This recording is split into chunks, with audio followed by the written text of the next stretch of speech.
class 9. Today we will continue chapter 7 reflection of light, in which I will tell you about the ray diagrams. The ray diagrams for the formation of images by concave as well as convex mirrors for different position of the objects. Now children, we will represent the diagram by means of rays and arrows which will represent the object and the images formed by the respective mirrors. And in drawing the diagrams, you have to consider only two rays. Although from each point of object, infinite number of rays travel in all directions, but to find the position and nature of image, you have to consider only two rays incident on the mirror and from the same point on the object. Now, out of the four rays are that the ray passing through the center of curvature. And I want to tell you children that any ray which passes through the center of curvature passes undeviated, it runs back along the same path. And one more ray, if it is parallel to the principal axis, it passes through the focus. And another ray, if it is passing through the focus, it goes parallel to the principal axis. And if a ray is incident at the pole, it is reflected such that the angle of incidence is equal to the angle of reflection. So we will consider only two rays out of these four rays. Now we will start with concave mirrors and we will do case number 1 where the object is located at infinity. Infinity means very far off.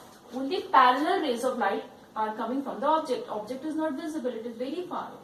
Now the first step is that you will draw the principal axis and you will draw the curvature of the mirror. As you know, this is the concave mirror. This is the pole of the mirror. Now you will mark F and C. F is the focus and C the center of curvature, and you will measure the distance.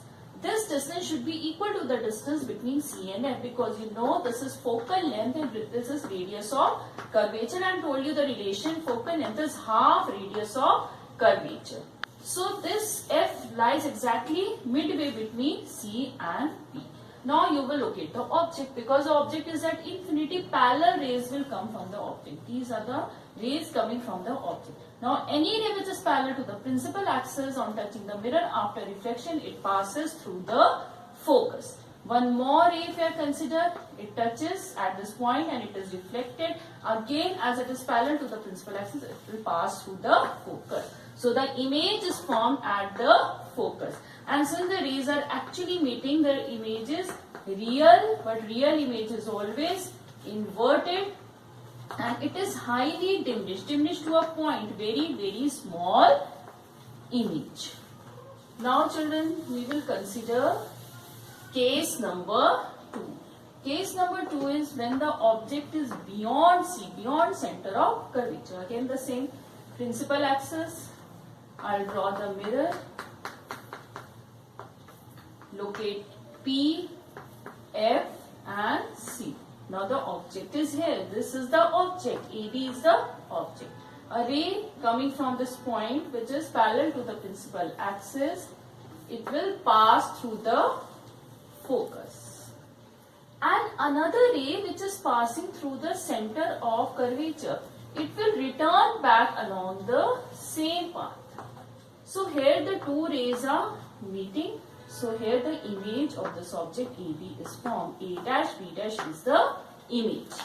Now again the image is real, inverted, and again it is diminished, smaller than the object. Now case 3 we will do. Case 3 is a special case because the object is at C. Now you will see how it is a special case. This is the principal axis. This is the mirror. This is the pole focus, center of curvature. This is C, center of curvature. This is the line which is parallel to the principal axis. After reflection, it will pass through the focus.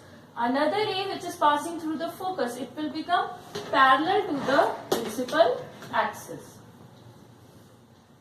Now these two rays will meet at C only. If the object is at C, the rays will meet at C only. So the image is formed at center of curvature. This is the speciality. When the object is at C, image is also formed at C. This is the object AB and this is the image A dash B dash. Similarly, real, inverted, and now it is of the same size as the object, same size. Now case number 4. When the object is between C and F, C and same way you draw the principal axis. This is the mirror, pole, focus, center of curvature. The object is now between C and F. This is the object AB. A ray which is parallel to the principal axis will pass through the focus. Another ray which is passing through the focus, it will become parallel to the principal axis. So these two rays are meeting at this point. So here the image is formed. Again real, inverted, and now it is magnified, bigger than the object. Magnified image is formed. Now case number 5. Object is at focus. See, I am shifting the object towards right hand side, towards the mirror, and the image is becoming bigger and bigger. This is the mirror, pole, focus, center of curvature. Image is located. Sorry, object is located at the focus. This is the object.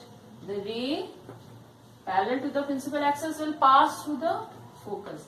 Another ray which is directed toward the center of curvature will return back along the same path. Now since these two rays are parallel to each other, so they will not meet here. They will meet somewhere at infinity. So the image is formed at infinity. This case is opposite to case number 1. When the object was at infinity, image is formed at focus, and when object is at focus, image is formed at infinity, real, inverted, and it is highly magnified, very, very bigger. Now the last case of this concave mirror, case number 6, when the object is between F and P. This is the mirror, principal axis, you draw the mirror, P, F. See, object is very close to the mirror. This is the object AB. The ray which is parallel to the principal axis, it will pass through the focus. Another ray passing through the center of curvature, it will go back along the same path. Now they are diverging, going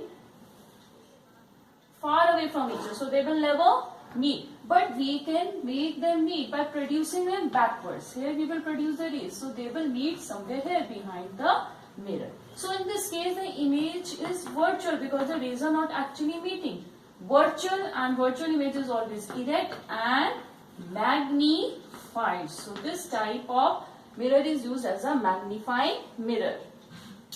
Now we will do convex. In convex only you have one case. This you draw the principal axis, and this is your convex mirror. This is the convex mirror. This is the pole. You mark F and C on this side. This is the object A, B. A ray which is parallel to the principal axis will diverge because it is a diverging mirror. But when you produce it backwards, it will pass through the focus. This is the focus. You will draw by measuring all these points, then you will get the correct diagram. Now second ray is that which is directed towards the center of curvature, and it will return back along the same path. So two arrows on the stone. They are meeting here at this point. So this is the image because they are not actually meeting. The image is virtual, erect, but diminished. So how can you differentiate between concave and convex mirror? Then you keep the object very close to the mirror, and if it is virtual, erect and diminished, it is convex. But if it is virtual, erect and magnified, it is concave mirror. So children, I hope you must have understood all these ray diagrams. This is all coming in your half-yearly examination. So all the best for your exam.